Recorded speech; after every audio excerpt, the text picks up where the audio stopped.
Salam satu Tuhan.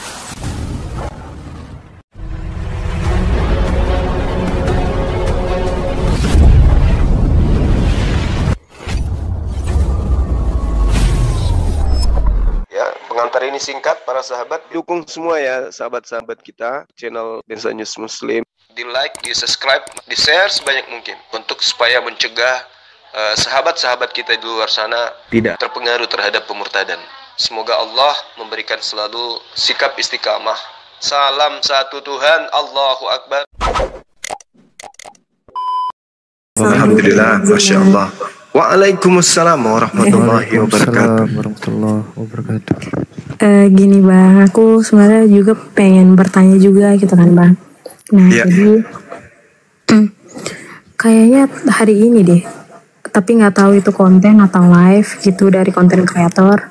Nah, terus aku lihat tuh, maksudnya mereka mengeluarkan statement bahwasanya Islam itu menyembah batu katanya yang ada di Mekah sana. Jadi seandainya kalau ada teman saya yang mengatakan hal demikian, bagaimana saya membantah perkataan mereka? Boleh nggak Ustaz? Abang. Iya, baik. Jadi jangankan menyembah batu, menyembah Nabi Muhammad Sallallahu Alaihi Wasallam saja kagak. Padahal Al-Quran itu 100% terlontar dari lisan beliau. Apa yang diketahui oleh ilmuwan hari ini terkait embrio atau apapun itu semuanya berasal dari mulut Rasulullah. Kalau umat Islam itu tidak memahami tentang ilmu tauhid, bagaimana mengesahkan pencipta alam semesta, ngapain nyembah batu? Nyembah baginda Rasulullah Muhammad Sallallahu Alaihi Wasallam. Karena beliau melontarkan Al-Quranul Karim, dan Al-Quran itu relevan dengan kehidupan manusia. Berarti ucapannya ini tidak ada yang salah, tak ada yang keliru. Nah kalau dikatakan tapi dia sudah mati, enggak, dia sudah kembali kepada tempatnya semula. Karena Al-Quran mengatakan bahwa jangan kau menyangka orang yang mati jihad di jalan Allah itu meninggal, mati. Sesungguhnya mereka hidup. Nah boleh dong kalau misalnya sekiranya kami ingin seperti umat pagan menyembah sesamanya makhluk, mending sembah Rasulullah. Apalagi nyembah batu. Nah bagaimana? Kenapa umat Islam itu kemudian sujud menghadap ke Ka'bah? Karena itu adalah perintah Allah untuk menyatukan arah sujud.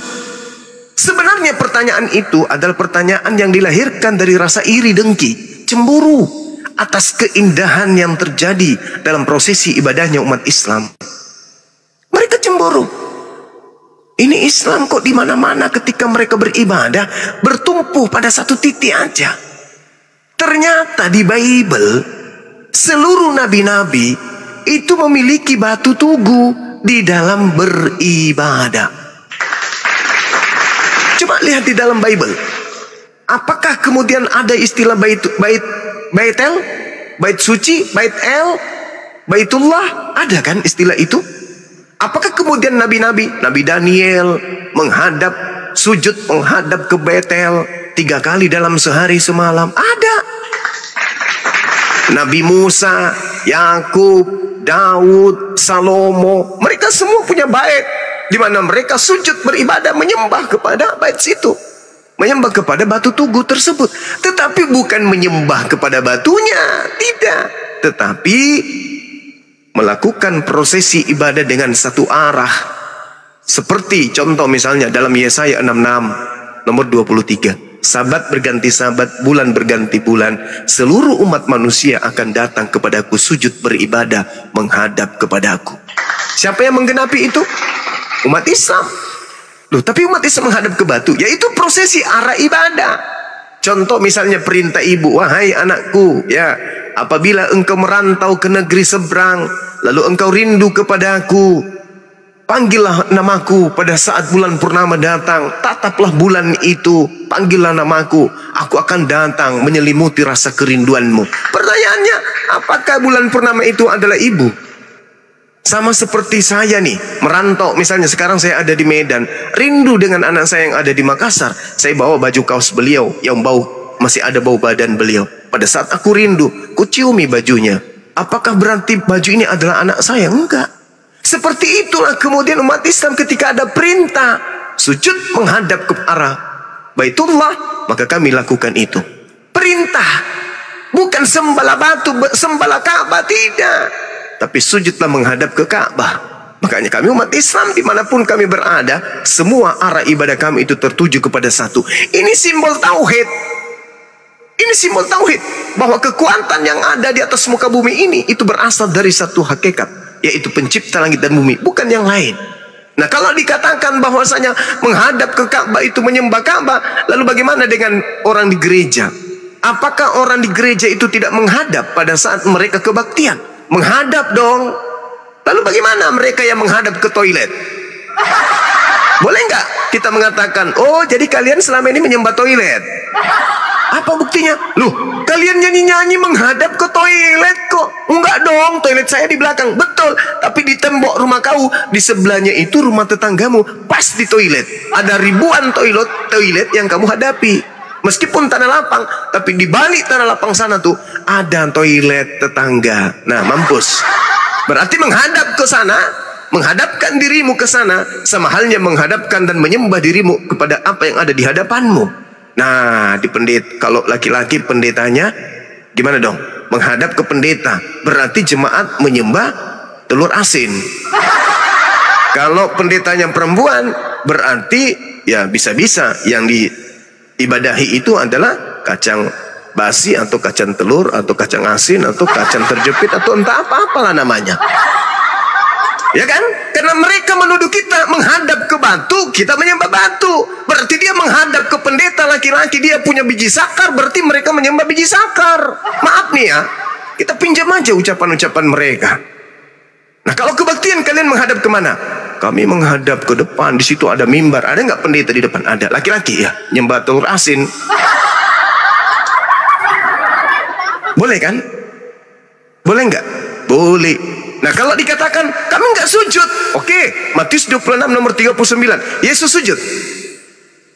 Di depan Yesus sujud, ketika dia sujud di Yerusalem menghadap ke Madinah, di Madinah banyak onta. Onta pasti banyak tainya. Maka ketika Yesus sujud, boleh nggak saya katakan Yesus sujud menghadap tai onta? Boleh. Ketika Yesus sujud, sudah pasti ada kotoran di depannya. Sepanjang entah itu 1 kilo, 2 kilo, 3 kilo. Mana tahu dia menghadap ke rumahku yang ada di Makassar. Di rumahku ada sapi tank. Berarti boleh nggak saya katakan Yesus pada saat itu menghadap ke sapi tank? Jadi menghadapkan wajah bukan mengartikan bahwa kita menyembah kepada apa yang ada di hadapan kita. Nah, jadi tidak ada alasan yang bisa mereka gunakan untuk menuduh kita menyembah batu. Nggak ada. Kenapa? Karena pada dasarnya pertanyaan dan pernyataan yang muncul dari benak mereka itu dikarenakan mereka iri dan cemburu melihat umat Islam begitu kompak. Allahu Akbar, Allahu Akbar, La ilaha illallah. Umat Islam kemudian kompak sujud menyembah ke arah yang diperintahkan oleh Tuhannya. Nah, Kristen, Katolik menghadap ke pohon durian, Protestan menghadap ke kuburan, Advent menghadap ke sungai, yang satunya menghadap ke pohon beringin. Mana yang Tuhannya kira-kira? Kalau menghadap itu dianggap sebagai Tuhan, bahaya yang menghadap ke kuburan. Karena sudah pasti di depan gereja ada kuburan. Cari aja, entah dia 1 kilo, 2 kilo, 4 kilo, 5 kilo, 6 kilo, 7 kilo, pasti ketemu kuburan. Berarti jemaat-jemaat yang ada di gereja menyembah bangkai yang ada di dalam kuburan. Jadi dasar pijakan itu Adinda, pertanyaan itu karena iri cemburu terhadap kita. Masya Allah, andai saja Anda punya helikopter, naik terangkat, naik dalam ketinggian 1 kilo, tunggu waktu maghrib datang, Allahu Akbar, maka semua tangan akan terangkat, atap-atap masjid dibuka, begitu kemudian mereka takbir, Allahu Akbar, Bismillahirrahmanirrahim, Alhamdulillahi Rabbil Alamin. Sampai selesai. Allahu Akbar. Sami Allahu liman hamida. Turun lagi. Allahu Akbar. Sedunia umat Islam itu ruku, sujud, membuat hati menjadi adem tentram. Tapi mereka coba, kita naik ke helikopter, tak 1 kilo, gereja-gereja dibuka atapnya. Apa yang kita lihat? Apa yang kita tengok? Sajojo, sajojo, sajojo. Di gereja satu, poco makan repoco.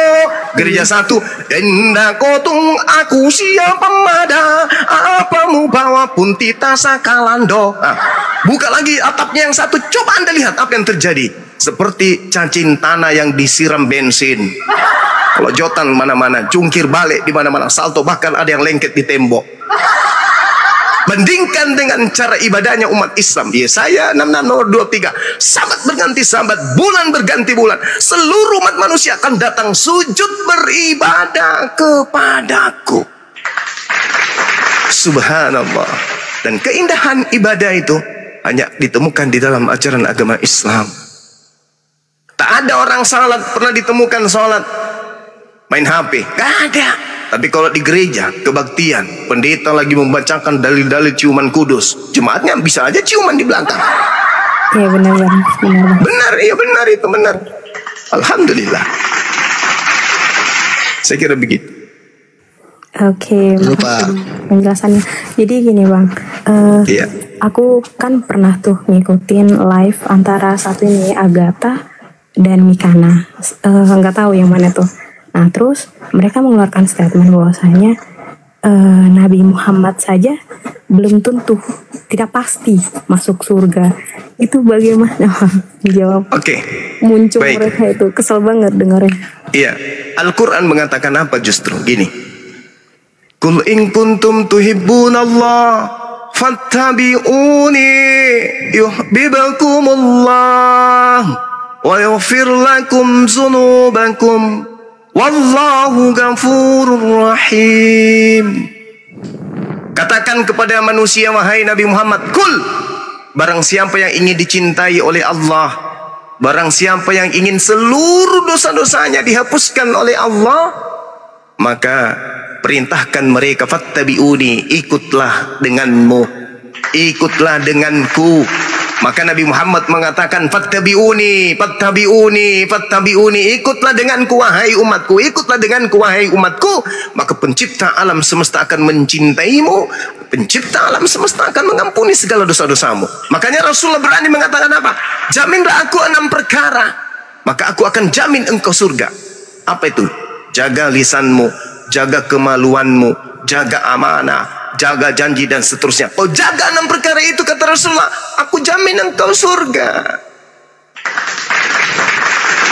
Al-Quran surah Al-Mu'minun, adinda baca dari ayat 1 sampai ayat ke-11.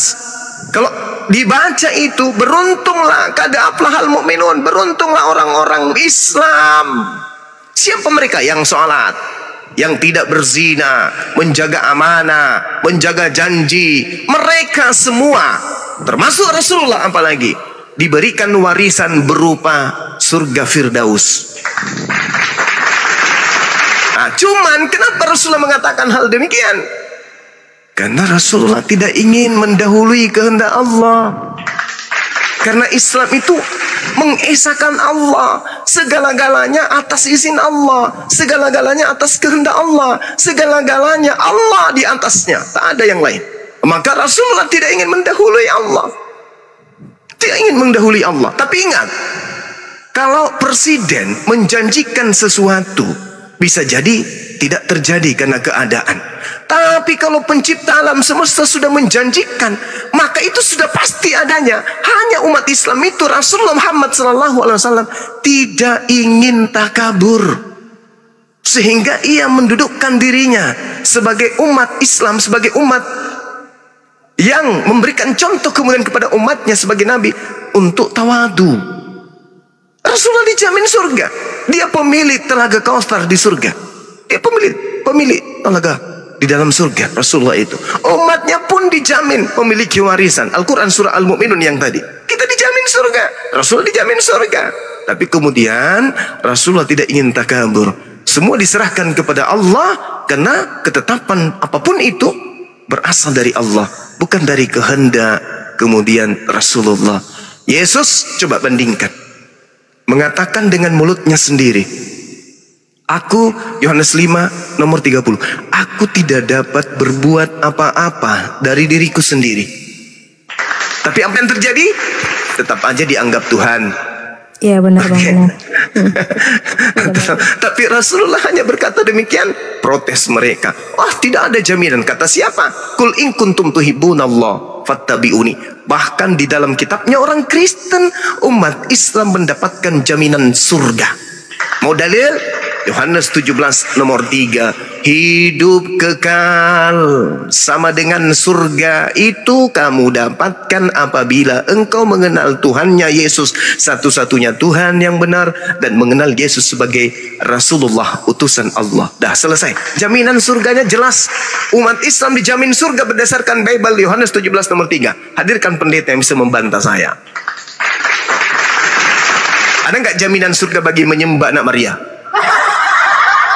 Gak ada. Yang ada malah diusir. Enyahlah daripadaku kalian semua adalah pembuat kejahatan. Pembuat kejahatan di dalam Matius 13 nomor 50 akan dilemparkan ke dalam api yang menyala-nyala. Berarti Kristen dilempar ke mana? Lemparkan ke api yang menyala-nyala. Selesai. Hidup kekal diperoleh oleh umat Islam. La ilaha illallah, Isa Rasulullah, Yesus Rasulullah, Yesua Hamasya Rasulullah. Selesai. Kristen bisa nggak seperti itu? Enggak. Oh bisa bang, tapi juga mengimani Yesus itu Rasul. Oh ya, yes. Mari kita intip pada hari Minggu. Di luar gereja dia mengatakan Yesus adalah Rasul kami. Begitu di gereja, Yesus Tuhanku, di manakah kau berada? Rindu aku ingin jumpa. Kok lagi larinya ke nyanyi ya? Kayak gitu. Jadi mereka pembohong, planos, penipu. Mulut mengatakan Yesus Rasul, tapi pada prinsipnya mereka beribadah justru mendudukkan Yesus sebagai Tuhan. Mereka pembohong. Makanya dikatakan oleh Al-Quran, mereka adalah seburuk-buruknya makhluk. Enggak seperti kita kan. Di luar masjid kita mengatakan Nabi Muhammad adalah Rasul. Begitu kita masuk ke masjid, kita sembah. Itu pembohong namanya. Kita di Islam, dimanapun kita berada, Nabi Muhammad adalah Rasulullah, Rasulullah, Rasulullah. Di hadapan Tuhan, Rasulullah. Nabi Muhammad itu hanya Rasul, hanya Rasul. Di depan orang banyak, Nabi Muhammad itu hanya Rasul. Mereka beda. Kita masuk ke masjid, Nabi Muhammad tetap Rasul. Mereka beda. Di luar, di depan kita, oh kami juga mengakui Yesus itu adalah Rasul. Oh yeah? Kita intip hari Minggu ya. Masuk ke gereja, tepuk tangan, ternyata yang disembah adalah Yesus. Itu namanya pembohong. Pembohong itu lain di mulut, lain di tindakan. Nah itulah mereka. Makanya Yesus mengatakan di dalam kitabnya mereka, enyahlah daripadaku kalian semua adalah pembuat kejahatan. Seperti itu Dinda. Oke silakan. Maaf kalau kepanjangan. Iya bang, makasih bang. Terus gini bang, sempat aku berdebat sedikit sama adik aku. Gitu terkait dengan agama. Terus ada satu pertanyaan yang aku ingat dari dia. Kata dia, nanti pada hari kiamat Yesus lah nanti yang turun ke bumi ini. Kemudian apalah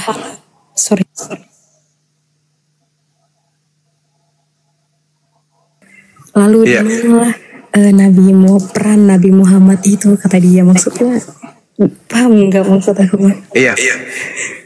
Oke, baik. Justru ketika Nabi Isa alaihissalam turun di atas muka bumi untuk yang kedua kalinya, apa kata Al-Quran? Wa min ahlil kitab illa la yu'minanna bihi qablal mauti wa yawmal qiyamati yakunu alaihim syahida.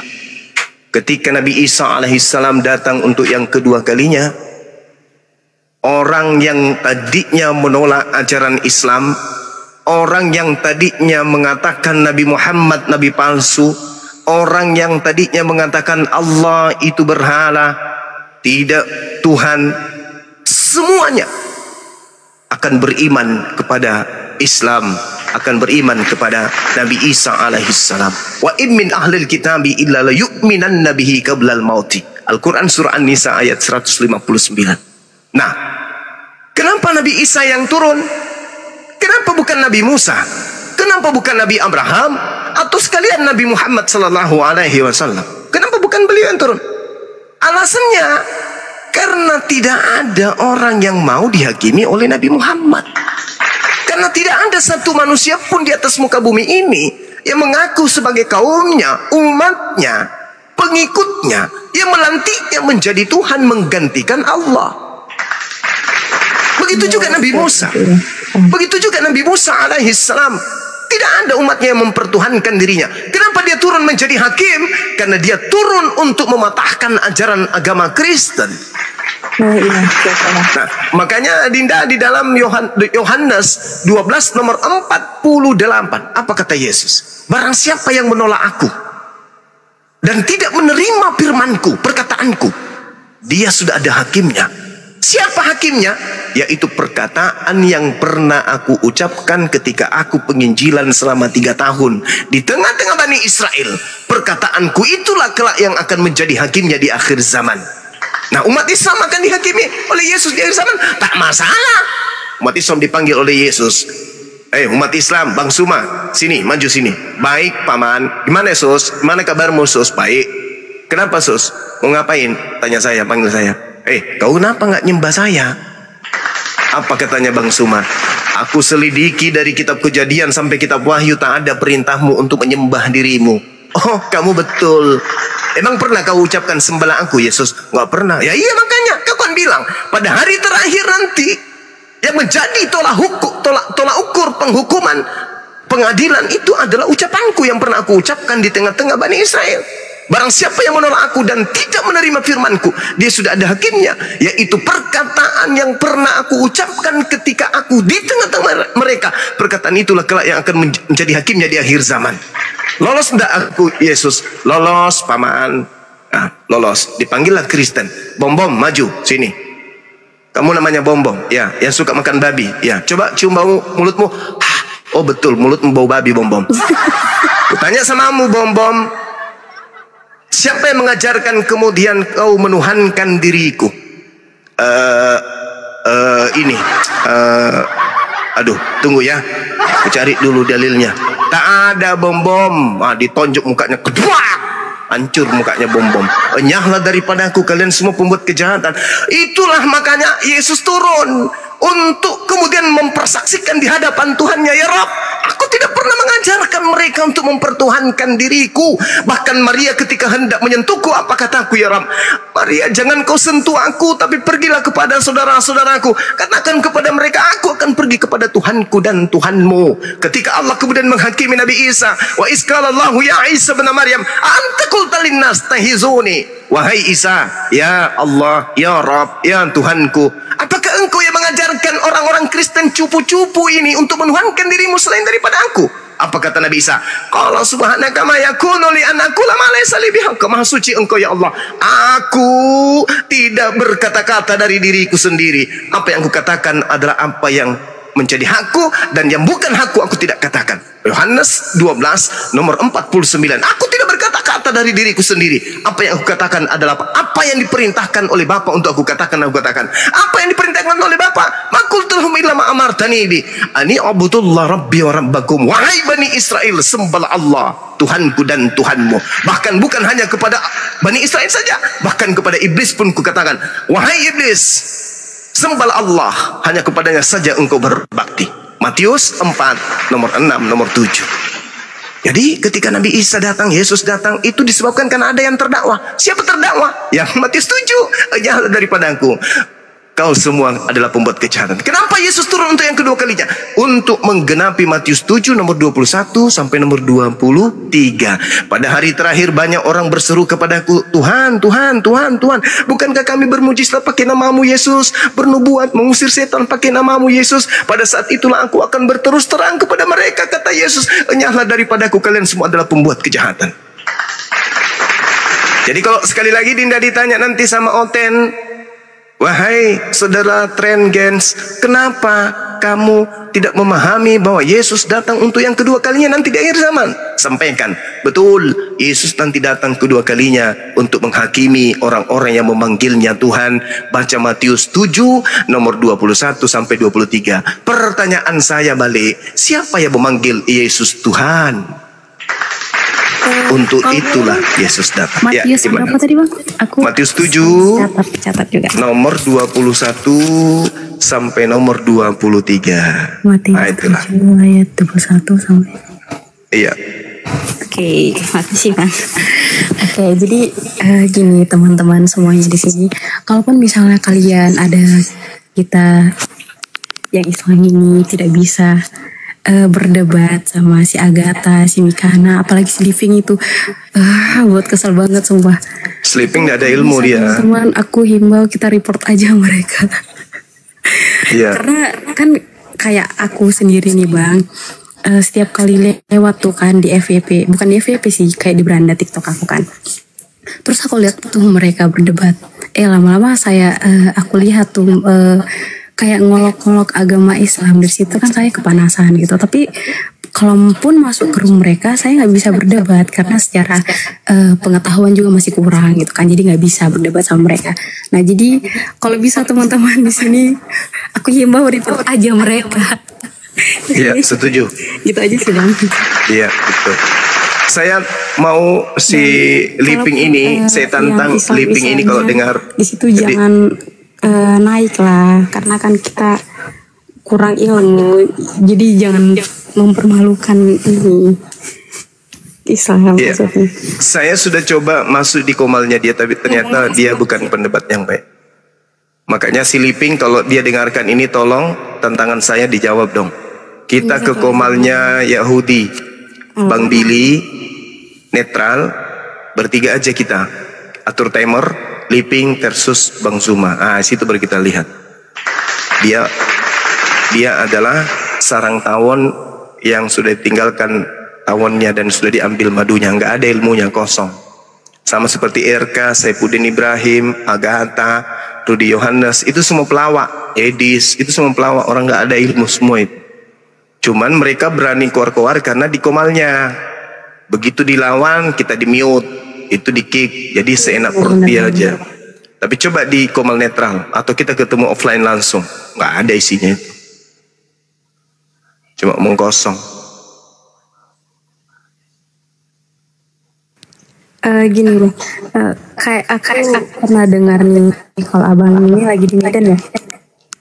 Iya, saya lagi di Medan sekarang. Cari gereja yang mau dijual tapi belum ketemu. Ada sih yang saya dapatkan di daerah mana? Daerah Belawan di sana, tapi begitu tahu yang beli ini adalah Bang Zuma, batal.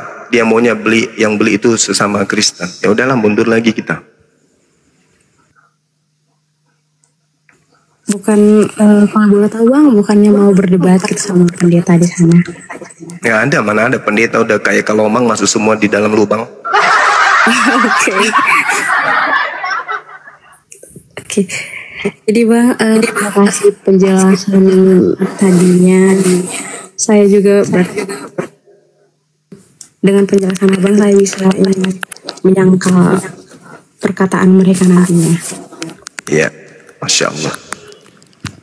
Dan kalau bisa, Keren. Intinya sih belajar Iqra dulu aja, keren. Ketika memeluk Islam, belajar dulu tentang Islam itu keren. Kita tinggalkan dulu, itu pendapat aku, Burunda ya. Iya. Belajar Al-Quran dan juga dalami Bible kalau mau jadi debaters. oh bukan itu Bang. Nggak mau jadi debaters, nanti banyak yang benci sama saya. Dari dasarnya memang kita sudah dibenci kok. Oh iya juga sih. Iya.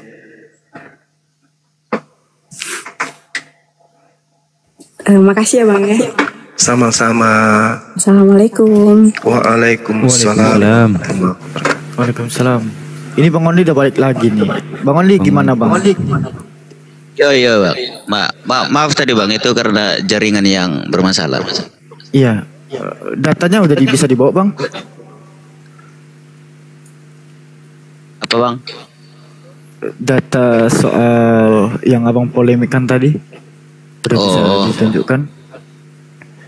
Sudah saya cari apa sih di Instagram itu, tapi sudah nggak ketemu. Itu tahun 2019 lah terakhir. Berarti nggak ada Bang Suma. Berarti nggak ada Bang Suma. Ya silakan lanjutkan lagi Bang Onde.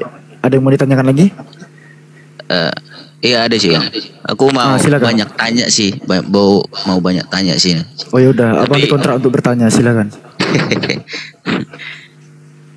Ini saya bukan untuk kayak mendebat lah, kayak masih banyak tanya. Saya sendiri orang Kristen juga, masih banyak yang kurang setuju lah tentang pengajaran di Kristen, bagaimana tata acara ibadahnya gitu. Saya juga melihat orang yang kayak karismatik gitu, ada lampu disco dalamnya. Saya sendiri kurang setuju gitu. Terus, tapi aku mau tanya sih, kenapa ini Bang Juma ini atau forum ini lebih mendebat ke Kristen, padahal ada agama Hindu, Buddha gitu-gitu loh. Kenapa harus Kristen gitu? Ya Bang. Oke, baik, saya jawab ya. Jadi di dalam Islam perintahnya itu ud'u ila sabili rabbika bil hikmah. Jadi serulah manusia kepada jalan Tuhanmu dengan hikmah, dengan cara-cara yang baik, hasanah. Itu perintah dalam Al-Quran. Nah, kemudian ada pengecualian, illal ladina zalamu minhum, kecuali terhadap orang-orang yang zalim di antara mereka. Siapa orang zalim ini? Ya penghujat. Apa yang harus kita lakukan? Kita harus tegas. Tegas itu harus benar-benar tegas. Nah, sekarang yang mendebat Islam itu hanya ada satu, yaitu Kristen. Itu satu. Yang kedua, satu-satunya kitab yang berasal dari Barat yang mengambil istilah-istilah Al-Quran masuk ke dalamnya dan ditempatkan pada tempat yang bukan pada tempatnya, itu hanya kitabnya Kristen. Coba Anda lihat Bung, Kristen, polanya Kristen menyebar dan mencari jemaat. Orang Kristen itu disponsori langsung oleh orang Roma. Makanya orang Roma ini mengambil terjemahan kitabnya orang Yahudi, lalu mereka menggantikan istilah Tanak dengan istilah Perjanjian Lama. Dari situ aja sudah muncul politik keagamaan. Ada kelicikan yang muncul di sana dengan melabeli kitabnya Yahudi Perjanjian Lama itu adalah unsur penipuan. Kenapa saya katakan unsur penipuan? Apa cakupan dan muatannya kitabnya orang disebut sebagai Perjanjian Lama? Ini teori kamu ini. Coba teori yang baik lah. Jangan gitu. Itu fakta, itu fakta. Itu fakta. Mana? Faktanya di mana? Sabar. Oke, saya terangkan. Diam dulu. 1 menit baru Anda tanggapi ya. Sabar ya. Yeremia 31 nomor 31. Aku Tuhan akan mengadakan perjanjian baruku dengan Bani Israel dan Bani Yehuda. Saya ulang, Yeremia 31 nomor 31. Aku akan mengadakan perjanjian baru dengan Bani Israel, Bani Yehuda. Perjanjian apa? Perjanjian baru. Apa perjanjian baruku itu? Baca tiga-tiganya. Yaitu aku akan memasukkan hukum Taurat ke dalam batin setiap Bani Israel dan Bani Yehuda. Artinya Taurat itu adalah perjanjian baru. Paham ya? Nah, pertanyaannya sekarang muncul. Sabar dulu. Pertanyaannya sekarang muncul. Kenapa Romawi sebagai kerajaan ya melabeli kitabnya Yahudi dengan label perjanjian lama? Sedangkan itu adalah perjanjian baru dari Tuhan kepada kaum Bani Israel dan Bani Yehuda.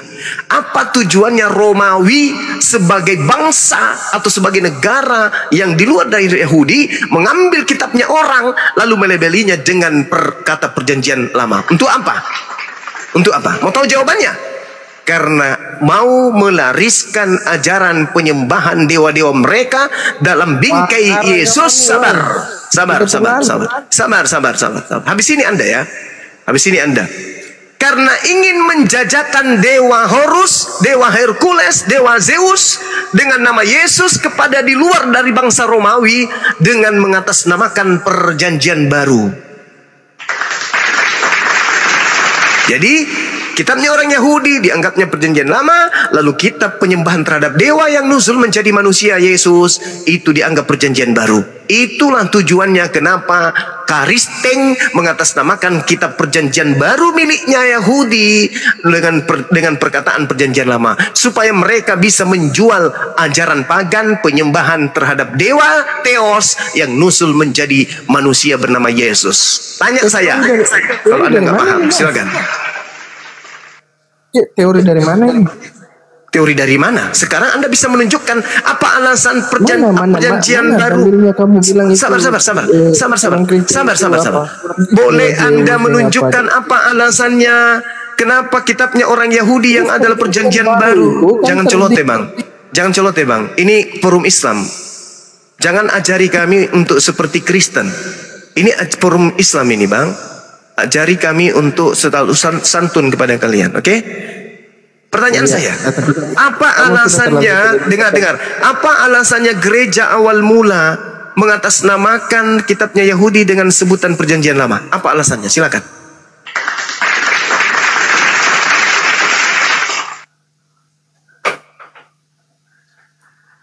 Dibuka mic-nya. Kenapa ulang? Apa alasannya gereja-gereja awal mula mengatasnamakan kitabnya Yahudi yang adalah perjanjian baru menjadi perjanjian lama? Apa alasannya? Silakan. Baru ke lama.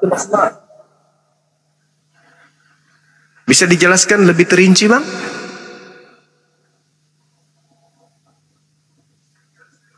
Belum kitabnya orang ya. Tapi kitabnya yang orang bilang tadi, Bang Huma bilang kan perjanjian baru itu kan Taurat. Yes. Sedangkan kita punya perjanjian baru itu Injil, seperti Markus, Matius, Nah itu dia. Itu yang ketika itu yang Injil. Itulah pertanyaan saya. Taurat. Itulah pertanyaan saya. Kenapa perjanjian baru milik Yahudi disebut perjanjian lama di agama Kristen? Itu loh pertanyaan saya. Izin jawab bang, saya sesuai pengetahuan saya lah. Silakan. Kalau apa namanya itu perjanjian lama di orang Yahudi dijadikan menjadi apa tadi bang? Perjanjian baru Tuhan dengan Bani Israel itu adalah Taurat. Iya. Kitabnya tertulis di Yeremia 31 sampai data 31 ke 33, bahkan 36.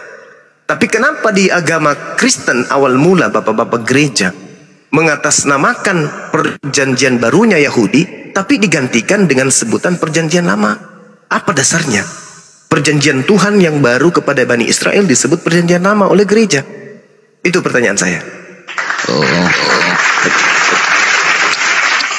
Sejauh ini sih bang, saya kurang paham tentang itu Yahudi. Tapi yang saya pahami tentang perjanjian lama dan perjanjian baru itu karena perjanjian lama itu masih ketat dengan aturan-aturan seperti menghapus dosa itu, melakukan pembakaran itu seperti kayak kurban lah, melakukan kurban. Sedangkan perjanjian baru itu mulai dari Yesus itu sudah tidak masa lagi melakukan kurban, melainkan Yesus itu sendiri yang jadi korban. Makanya disebut mulai dari Yesus itu adalah perjanjian baru, sedangkan yang sebelumnya itu perjanjian lama, bang. Itu aja sih, bang. Nah, ini masalah besar ini. Masalah besar ini, bang. Karena di dalam Imamat 1 nomor 2, katakanlah kepada orang Israel apabila mereka hendak mempersembahkan persembahan penebusan dosa kepada Tuhan, hendaklah mereka mempersembahkan kurban berupa hewan ternak, yaitu domba, kambing, lembu, sapi. Bahkan kalau Anda jeli melihat di dalam Matius 8 nomor 4, Yesus memerintahkan mempersembahkan hewan ternak. Perlihatkanlah dirimu kepada imam dan persembahkanlah persembahan yang diperintahkan Nabi Musa kepadamu. Yesus memerintahkan itu, yaitu mempersembahkan kurban hewan. Nah, kenapa bisa berubah menjadi korban manusia? Ulangan 18 nomor 20-21. Janganlah kau persembahkan anak manusia kepada dewa Molok, sebab aku Tuhan Aku sendirilah yang akan memusnahkan mereka, sebab mereka mempersembahkan anak manusia kepada dewa Molok.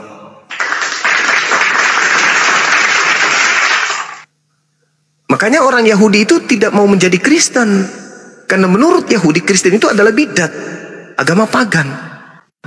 Kristen ini, Bung, secara garis besar mencampur adukan antara ajaran tauhid satu Tuhan dengan ajaran Romawi 3 dewa. Lahirlah Katolik. Nah, orang-orang Katolik yang merasa kemudian dirinya ini salah, ini Katolik salah ini, maka mereka keluar dari ajaran itu dan membentuk ajaran baru. Lahirlah ajaran yang kemudian disebut Saksi Yehova. Karena mereka baca, tidak benar ini kok dia ada 3 Tuhan, sementara Yesus mengajarkan 1 Tuhan. Lah, jadilah saksi-saksi Yehova. Saksi Yehova dikatakan bidat oleh orang Kristen. Padahal itu berasal dari pengajaran dan pengalaman mereka terhadap Bible itu sendiri, di mana Bible Yesus mengajarkan cukup 1 Tuhan. Kok jadi 3 Tuhan? Begitu mereka pelajari, ternyata kisah sejarah, secara histori Romawi pada saat itu menggabungkan antara ajaran 1 Tuhan milik Yahudi dengan 3 dewa milik Romawi. Mereka gabungkan, lahirlah agama Katolik. Makanya muncul istilah apa? Trinitas, Tritunggal, Trimurti, Trikwek-kwek, Trisutristo. Itu sebabnya tuh. Jadi Yahudi tetap Yahudi, Kristen tetap Kristen. Pertanyaannya, nabi mana yang datang ke atas muka bumi ini mengajarkan Kristen? Tidak ada nabi yang diutus ke Roma mengajarkan agama Kristen, tidak ada. Makanya Islam datang untuk menyelamatkan orang-orang Kristen. Wahai Kristen, sadarlah, jangan berlebihan dalam hal agamamu. Yesus itu bukan Tuhan, dia hanya nabi, dia hanya rasul. Jangan berlebihan kalian. Nah, Islam datang, sebelum Islam datang, Yesus sudah lebih dulu mengusir orang-orang yang mempertuhankan dirinya. Matius 7 yang tadi. Enyahlah daripada aku, wahai Kristen, kalian semua adalah pembuat kejahatan. Aku tidak mengenal kalian, wahai Kristen. Itu kata Yesus. Matius 7, nomor 21 sampai nomor 23. Saya kalau jadi orang Kristen, Bang, baru baca itu pasti saya keluar. Tidak mau saya diusir Yesus. Tidak mau saya. Tidak mau juga saya dikatakan penjahat. Tidak mau. Nah, orang-orang Kristen yang cinta kepada Yesus pasti ke Islam. Pasti mualaf mereka. Karena di Islam lah kemudian tempatnya memadu kasih kepada Yesus. Coba. Di Islam Yesus dimuliakan. Di Islam Yesus disucikan. Di Islam Yesus dibenarkan. Di Islam Yesus dikasihi. Sebaliknya di Kristen Yesus diludahin, ditampar, ditonjok, ditelanjangin, digantung, ditombak, dibunuh, disetarakan hantu, dan seterusnya. Itu di Kristen.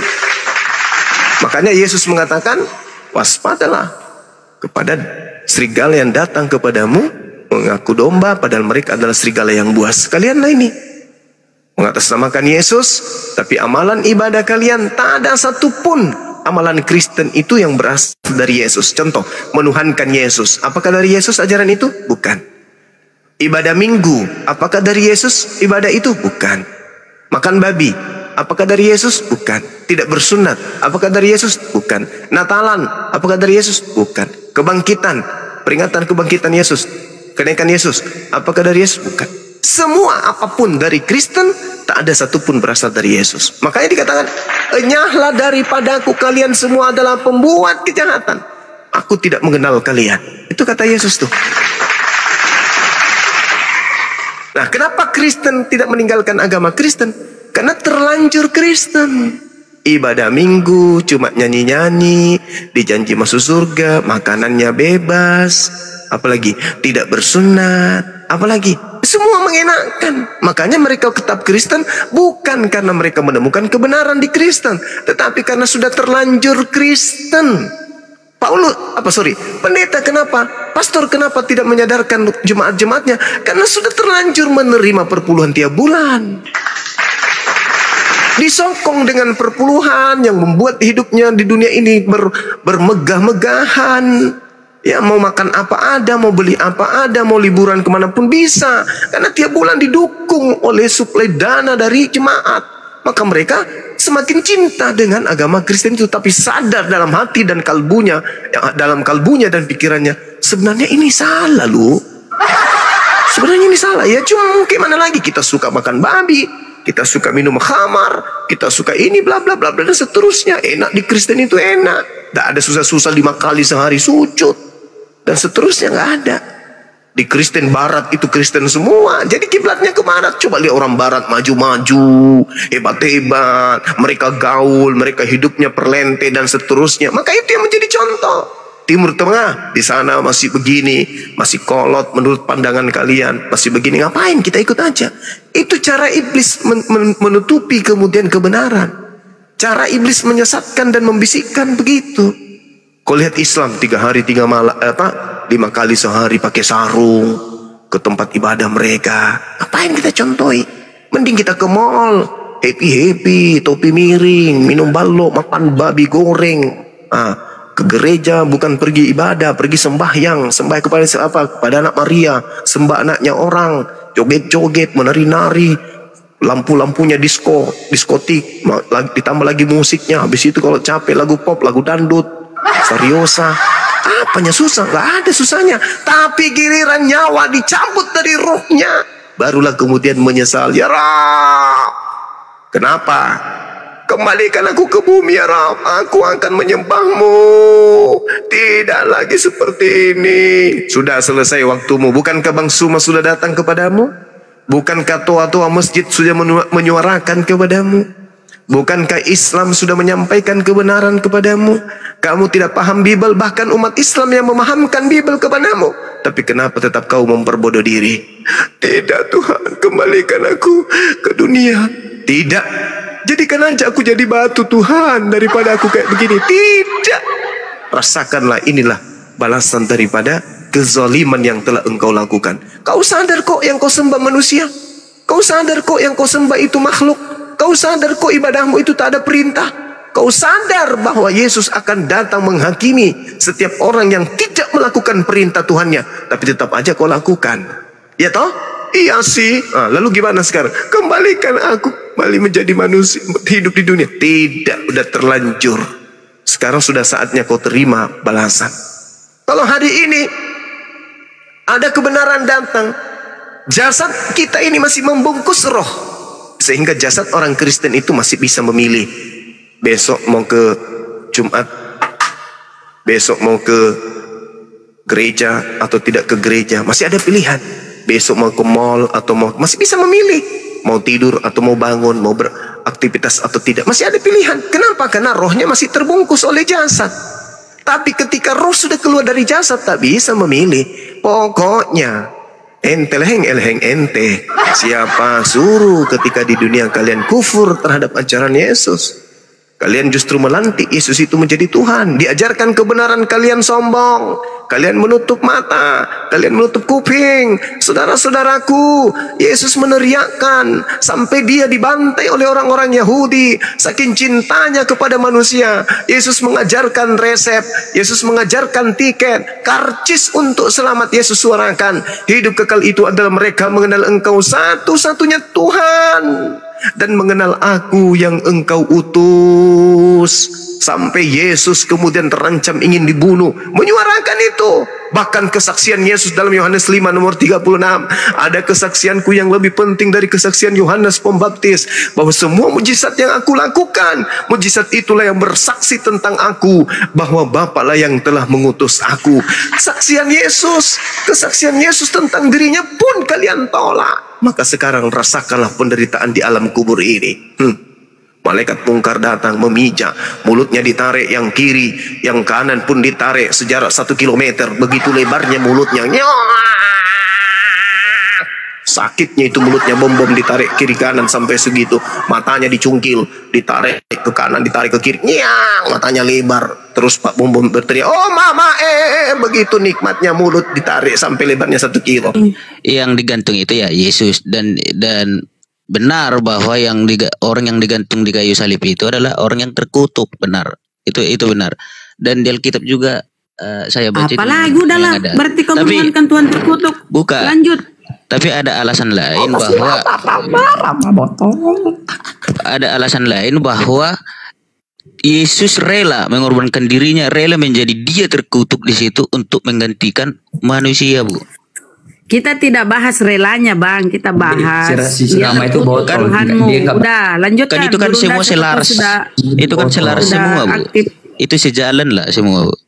Iya, siapa bilang enggak boleh dipotong-potong juga maksudku, Bu. Ayat 14 kan jelas juga. Intinya kan, Abang, kau sudah mengakui Yesus itu terkutuk. Orang yang digantung pada kayu salib itu terkutuk. Gak apa-apa, udah kau udah iakan. Kamu sudah iakan. Bagus itu, kau jujur. Daripada si itu di atas muter-muter. Tapi nggak masalah bagi kami kau menuhankan Tuhan terkutuk, Tuhan celaka, nggak masalah, itu urusanmu, Bang. Itu imanmu. Tapi memang ada perkataan lain tentang Yesus yang berkata bahwa dia datang ke dunia ini bukan untuk apa, melainkan kan gitu untuk menebus dosa manusia kan, Bu. Jadi ya wajar dia harus rela seperti itu menurut saya, Bu. Itu menurut saya sih. Iya, nggak masalah, Bang. Itu imanmu tuh.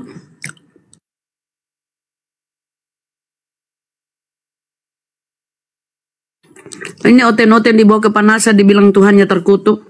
Itu data. Iya, tapi dijelasin, tapi otakmu nggak bisa terima. Kamu itu motong-motong ayat. Siapa yang digantung pada kayu salib? Siapa? Yang digantung Yesus. Nah, berarti siapa yang terkutuk tuh? Orang digantung terkutuk. Terkutuk karena kita. Di situ karena kita. Baca kalimat karena kita. Itu urusanmu. Dia terkutuk karena kau, karena nenek moyangmu. Itu urusanmu. Jadi dia yang terkutuk. Kamu bisa paham nggak konteks kalimatnya? Nggak masalah. Nggak masalah bagi aku. Dia terkutuk karena siapa? Intinya yang kau tuhankan itu Tuhan terkutuk. Kamu yang bersalah. Seharusnya kamu dihukum. Tetapi orang tuamu menanggung hukuman yang seharusnya kamu yang tanggung. Berarti kau yang berzina, kau yang mencuri, Yesus yang terkutuk. Hebat kali kau. Lanjut, Gurunda. Gak masuk akal ajaran apaan kayak gitu-gitu. Kamu yang otak kalian itu botol. Loh, gimana ceritanya? Di mana dalil pembenarannya? Gini loh, kalau memang botol otaknya, memang yang masuk akal dia nggak masuk akal. Gitu. Kalau cuma mau kayak gitu, sekarang gini, loloskan coba diri kamu di dalam Ulangan, Keluaran 23 nomor 7 nomor 8. Jangan kau membunuh orang yang tidak bersalah. Jangan kau membunuh orang yang benar. Nah, coba kau dudukkan agamamu itu. Bagaimana caranya kemudian perintah Tuhan dilanggar untuk mendudukkan Yesus yang tak berdosa nebus dosa para pendosa? Gimana caranya? Dosa itu sudah terjadi sejak sebelum Yesus datang. Tetapi sebelum Yesus datang, itu penebusan dosa melalui darah murni dari hewan yang tidak bercacat. Sekarang siapa yang ngajarkan kalian mempersembahkan darah manusia untuk nebus dosa kalian? Itu adalah nubuatan Allah. Nubuatan dari mana? Nubuatan dari mana? Para nabi, nubuatan dari mana? Oke, sekarang begini. Nabi Yesaya, Nabi Daud, Nabi Yeremia. Oke, kalau itu ada nubuatannya, kenapa Yesus ngamuk di Yohanes 8? Ngamuk apanya? Ngamuk ketika Yesus ingin dibunuh oleh orang Yahudi. Kalau ada nubuatannya. Coba baca mana kalimatnya. Oke, jika engkau adalah anak Abraham, mengapa engkau berusaha membunuh aku? Bukankah aku ini adalah orang yang berkata menurut firman Tuhan? Lantas kenapa kalian berusaha membunuh aku? Pekerjaan yang aku lakukan, pekerjaan yang tidak dilakukan oleh Abraham. Kau ingin membunuhku karena kamu tidak memperoleh firman di dalam dirimu. Firmanku tidak ada di dalam dirimu. Makanya kau ingin berusaha membunuh aku. Terus dia menolak penyaliban enggak? Enggak, bantah dulu itu. Menolak penyaliban enggak? Kalau memang dari persepsimu itu. Bantah dulu itu. Saudara. Kalau menurut persepsimu bahkan Yesus pun pernah pergi dari kejaran tentara apa gitu untuk waktu dia mau ditangkap karena belum selesai tugasnya dia. Apa itu apa? Kamu jualan apa ini? Jadi kalian jangan mendikte apa yang direncanakan oleh Allah. Allah itu nggak bisa didikte. Nah, rencana Allah itu apa? Rencana Allah membunuh manusia untuk menebus dosa manusia. Ada nggak rencana Allah kayak begitu? Justru rencana Allah, jangan kau membunuh orang yang tidak bersalah. Jangan kau membunuh orang yang tidak berdosa. Itu makanya kamu nggak tahu tujuan. Kok justru itu? Kok larinya justru itu? Kok larinya justru itu? Rencana Allah yang harus terjadi dan tidak bisa diingkari. Kok larinya justru itu? Apa poinnya yang ingin kamu jual? Rencana Allah kan itu buatan rencana Allah di mana? Rencana Allah di mana ada rencana Allah? Rencana Allah, jangan kau membunuh orang yang tidak bersalah, jangan kau membunuh orang yang benar. Itu perintah Allah. Rencana Allah ada di dalam Amsal 21 nomor 18. Aku Allah akan menggantikan orang yang benar dan menebus dengan menggantikan dengan orang yang fasik. Itu rencana Allah. Rencana Allah adalah menyelamatkan orang benar dengan menggantikannya dengan pengkhianat. Itu rencana Allah. Ayo. Nah, sedang dosa yang dilakukan oleh Yesus dan itu rencana Allah. Di mana dalilnya? Di mana dalilnya? Di mana dalilnya? Makanya baca di kitab Yesaya. Yesaya mana? Yesaya mana? Bahwa akan Yesaya mana? Kenapa kamu ini di luar orang Yahudi justru mengambil kitabnya Yahudi untuk kau akal-akali bahwa itu nubuatan untuk Yesus? Orang Yahudi pun ada pengikut Kristus. Sedangkan begini, Bung, izinkan saya berbicara 1 menit sampai 2 menit, boleh? Izinkan saya 1 menit sampai 2 menit, habis itu kamu tanggapi, oke? Boleh ya? Nah, dengarkan saya baik-baik. Jauh sebelum Kristen nongol sebagai agama pagan dari Barat, jauh. Catat itu satu. Nanti Anda tanggapi. Orang-orang Yahudi ahli Taurat, mahkamah agama, ya, orang Farisi yang adalah ahli Yeremia, ahli Yesaya, ahli Daniel, ahli Yeremia dan seterusnya berkumpul bersepakat ingin membunuh Yesus karena mereka takut bangsanya dirampas oleh orang Roma. Maka mereka kemudian melakukan pembunuhan terhadap Yesus dengan upaya-upaya. 1. Melakukan tipu muslihat. Baca Matius 26 nomor 4. Matius 26 nomor 59. Matius 27 nomor 18. Lalu mereka melakukan kesaksian-kesaksian palsu untuk membunuh Yesus. Markus 14 nomor 1. Mereka melakukan tipuan-tipuan. Mereka melakukan persengkongkolan untuk melakukan tipuan saksi-saksi palsu demi untuk membunuh Yesus supaya mereka bisa terbebas dari ancaman Roma. Jadi asas yang dihasilkan kemudian dari pertemuan ahli Torah, orang Farisi, mahkamah agama dan orang Yahudi ingin membunuh Yesus itu karena unsur politik. Sebab kalau Yesus tidak dibunuh, maka orang Romawi akan merampas tempat suci mereka dan bangsa mereka. Maka Kayapas, imam besar tahun itu bernubuat, Yesus harus mati untuk bangsa Yahudi. Karena kalau Yesus tidak mati, maka bangsa Israel akan dirampas tempat sucinya dan bangsanya oleh orang Roma. Mana dalilnya? Yohanes 11. Ya. Sabar dulu. Yohanes 11 nomor 45 sampai nomor 40 berapa itu? 47. Yohanes 11. Yohanes 11 berapa, Bang? 45 sampai nomor 53. Mulai hari itu mereka sepakat membunuh Yesus. Nomor 54-nya apa yang diceritakan sana? Mulai hari itu Yesus bersembunyi, berlari ke padang gurun bernama Efraim. Di sana Yesus dan murid-muridnya bersembunyi. Karena kenapa? Karena Yesus ingin dibunuh. Kenapa ingin dibunuh? Karena orang Roma ingin datang merampas orang Yahudi apabila orang Yahudi tidak menyerahkan upeti kepada kaisar. Silakan Anda baca Yohanes 11 nomor 45. Orang-orang Yahudi melihat Yesus lebih banyak banyak melakukan mukjizat. Imam-imam kepala mahkamah agama khawatir, ini Yesus semakin hari semakin banyak pengikutnya. Kalau ini dibiarkan, maka orang Roma akan datang merampas tempat suci kita. Kalau berbicara tentang Yahudi, bahkan Yahudi sendiri pun mengerti perkataan Yesus setelah menyamakan dirinya dengan Allah. Loh, itu kesaksian palsu. Itu kesaksian palsu. Itu kesaksian palsu. Loh, itu loh orang Yahudi yang melempar Yesus itu loh. Ketika Yesus menyatakan saya tahu itu Yohanes 10 kan? Itu Yohanes 10 nomor 33. Tapi Anda baca nomor 34, 35, 36-nya. Yesus klarifikasi. Apa kata Yesus? Bukankah di dalam kitab Tauratmu dikatakan siapapun yang diserahi tugas pun? Sabar dulu. Tidak bung. Anda baca Matius 27 nomor 18. Pilatus mengetahui bahwa mereka semua menyerahkan Yesus untuk disalib karena dengki, bukan karena nubuat, bukan karena ada embel-embel tebus dosa, bukan. Tetapi mereka menyerahkan Yesus karena dengki. Kenapa dengki? Karena orang lebih banyak percaya kepada Yesus. Dan kalau lebih banyak orang percaya kepada Yesus, tidak ada lagi orang yang menyerahkan